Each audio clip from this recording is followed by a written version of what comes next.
Hello दोस्तों, कैसे हैं आप सब। मैं आपका स्वागत करता हूं अपने नए YouTube channel government job alert पे। हमेशा की तरह हम आपके लिए फिर से एक नई जॉब वैकेंसी की जानकारी लेकर आए हैं दोस्तों, जो कि हमारे पास निकल कर आई है सेंट्रल बैंक ऑफ इंडिया की तरफ से। जी हाँ दोस्तों, ये जॉब वैकेंसी है central bank of India recruitment 2023, जिसे कि बम्पर 192 ऑफिसर और मैनेजर पोस्ट के लिए जारी किया गया है।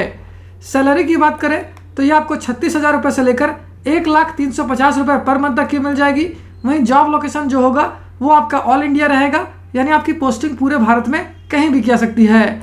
अगर बात कर लेते हैं इस फॉर्म का आवेदन करने के लिए अप्लाई मोड क्या रखा गया है, तो इसे कम्प्लीटली ऑनलाइन रखा गया है दोस्तों।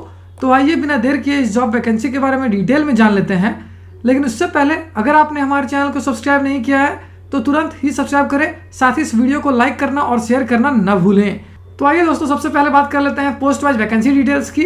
तो इन्फॉर्मेशन टेक्नोलॉजी स्केल 5 के लिए एक वैकेंसी है, जबकि रिस्क मैनेजर स्केल 4 और 5 के लिए भी एक वैकेंसी है। इन्फॉर्मेशन टेक्नोलॉजी स्केल 3 की बात करें तो इसके लिए 6 वैकेंसी है, जबकि फाइनेंशियल एनालिस्ट स्केल 3 के लिए 5 वैकेंसी है। इन्फॉर्मेशन टेक्नोलॉजी स्केल 2 की बात की जाए तो इसके लिए 73 वैकेंसी है, जबकि लॉ ऑफिसर स्केल 2 के लिए 15 वैकेंसी है। वहीं क्रेडिट ऑफिसर स्केल 2 के लिए 50 वैकेंसी है। अगर फाइनेंशियल एनालिस्ट स्केल 2 की बात करें तो इसके लिए 4 वैकेंसी है। वहीं अगर बात की जाए CA finance and account GST balance sheet taxation scale 2 की तो इसके लिए 3 वैकेंसी है, जबकि इन्फॉर्मेशन टेक्नोलॉजी स्केल 1 और सिक्योरिटी ऑफिसर स्केल 1 के लिए 15-15 वैकेंसी है। रिस्क मैनेजर स्केल 1 की बात करें तो इसके लिए 2 वैकेंसी है, जबकि लाइब्रेरियन स्केल 1 के लिए 1 वैकेंसी है।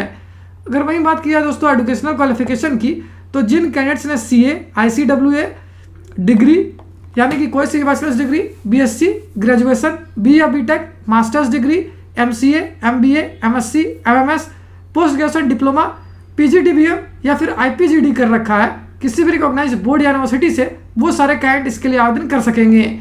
वहीं अगर पोस्ट वाइज एजुकेशनल क्वालिफिकेशन की बात की जाए तो इन्फॉर्मेशन टेक्नोलॉजी स्केल 5 के लिए जिन कैंडिडेट्स ने डिग्री कर रखा है data analytics, artificial intelligence and machine learning, digital या फिर इंटरनेट टेक्नोलॉजी में वो इसके लिए आवेदन कर सकते हैं।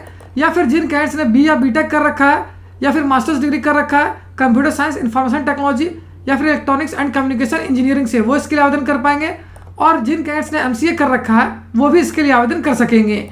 वहीं अगर बात कर लेते हैं रिस्क मैनेजर स्केल 4 और 5 की, तो इन पोस्ट के लिए जिन कैंडिडेट्स ने BSc कर रखा है स्टैटिस्टिक्स में या फिर बैचलर्स डिग्री कर रखा है एनालिटिकल फील्ड में, वो इसके लिए आवेदन कर पाएंगे। या फिर जिन कैंडिडेट्स ने MBA कर रखा है फिनांस या बैंकिंग से या फिर PGDBM या IPGD कर रखा है, वो इसके लिए आवेदन कर सकते हैं। इन्फॉर्मेशन टेक्नोलॉजी स्केल 3 की बात करें तो इसके लिए आपका ग्रेजुएशन किया होना आवश्यक है कंप्यूटर साइंस IT या फिर ECE से, या फिर MCA या MSc इन CSIT से किया होना आवश्यक है। अगर फाइनेंशियल एनालिस्ट स्केल 3 की बात करें तो इसके लिए आपका CA या फिर MBA किया होना जरूरी है।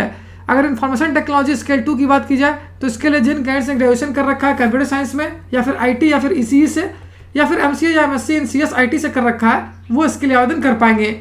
लॉ ऑफिसर स्केल 2 की बात करें तो इसके लिए आपके पास डिग्री होनी चाहिए, लॉ या फिर LLB किया होना आवश्यक है।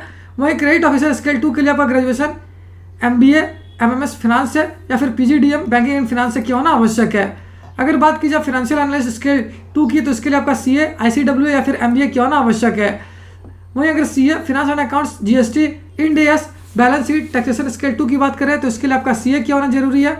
वहीं इन्फॉर्मेशन टेक्नोलॉजी स्केल 1 के लिए आपका ग्रेजुएशन इन कंप्यूटर साइंस से, IT से या फिर ECE से किया होना आवश्यक है, या फिर MCA किया होना जरूरी है, या फिर MSc इन CSIT से किया होना आवश्यक है। अगर बात कर लेते हैं सिक्योरिटी ऑफिसर स्केल 1 की तो इसके लिए आपका ग्रेजुएट होना जरूरी है। वहीं रिस्क मैनेजर स्केल 1 के लिए जिन कैंडिडेट्स ने MBA MMS या फिर post graduation diploma in banking या फिनांस से कर रखा है, वो इसके लिए आवेदन कर सकेंगे। जबकि लाइब्रेरी स्केल 1 के लिए आपका डिग्री या फिर ग्रेजुएशन किया होना जरूरी है लाइब्रेरी साइंस से। वहीं अगर बात कर लेते हैं दोस्तों पोस्ट वाइज सैलरी डिटेल्स के, तो इससे आप इस वीडियो को पॉज करके आसानी से स्क्रीन पे चेक कर सकते हो। अगर एज लिमिट यानी आयु सीमा की बात करें तो इन्फॉर्मेशन टेक्नोलॉजी स्केल 5 और रिस्क मैनेजर स्केल 5 के लिए आपकी आयु 45 वर्ष या उससे कम होनी चाहिए, जबकि रिस्क मैनेजर स्केल 4 के लिए आपकी आयु 40 वर्ष या उससे कम होनी चाहिए, जबकि इन्फॉर्मेशन टेक्नोलॉजी स्केल 3 और फाइनेंशियल एनालिस्ट स्केल 3 के लिए आपकी आयु 35 वर्ष या उससे कम होनी चाहिए। अगर बात कर लेते हैं इन्फॉर्मेशन टेक्नोलॉजी स्केल 1 की तो इसके लिए आपकी आयु 30 वर्ष या उससे कम होनी चाहिए, जबकि सिक्योरिटी ऑफिसर स्केल 1 के लिए आपकी आयु 45 वर्ष या उससे कम होनी चाहिए। अगर रिस्क मैनेजर स्केल 1 की बात करें और लाइब्रेरियन स्केल 1 की बात करें तो इसके लिए आपकी आयु 30 वर्ष या उससे कम होनी चाहिए, जबकि बाकी अदर पोस्ट जो कि स्केल 2 के लिए है इसके लिए आपकी आयु 33 वर्ष या उससे कम होनी चाहिए।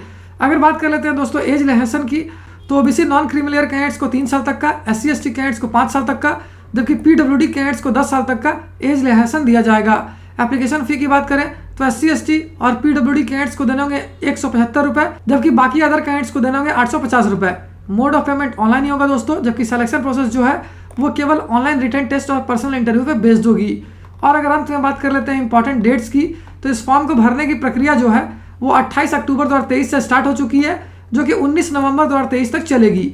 वहीं last date of payment of application fee भी जो है तो ये भी 19 नवंबर 2023 ही रखी गई है। साथ ही इस वैकेंसी से रिलेटेड जितने भी इंपॉर्टेंट लिंक्स हैं वो सारी आपको इस वीडियो को डिस्क्रिप्शन में मिल जाएगी। उस पर क्लिक करके आप इसका ऑफिशियल नोटिफिकेशन भी डाउनलोड कर सकते हो और अपने एप्लीकेशन के लिए ऑनलाइन आवेदन करना भी स्टार्ट कर सकते हो। अगर फिर भी आपको कोई डाउट है या फिर कोई क्वेश्चन है तो उसे आप हमें कमेंट सेक्शन में पूछ सकते हो।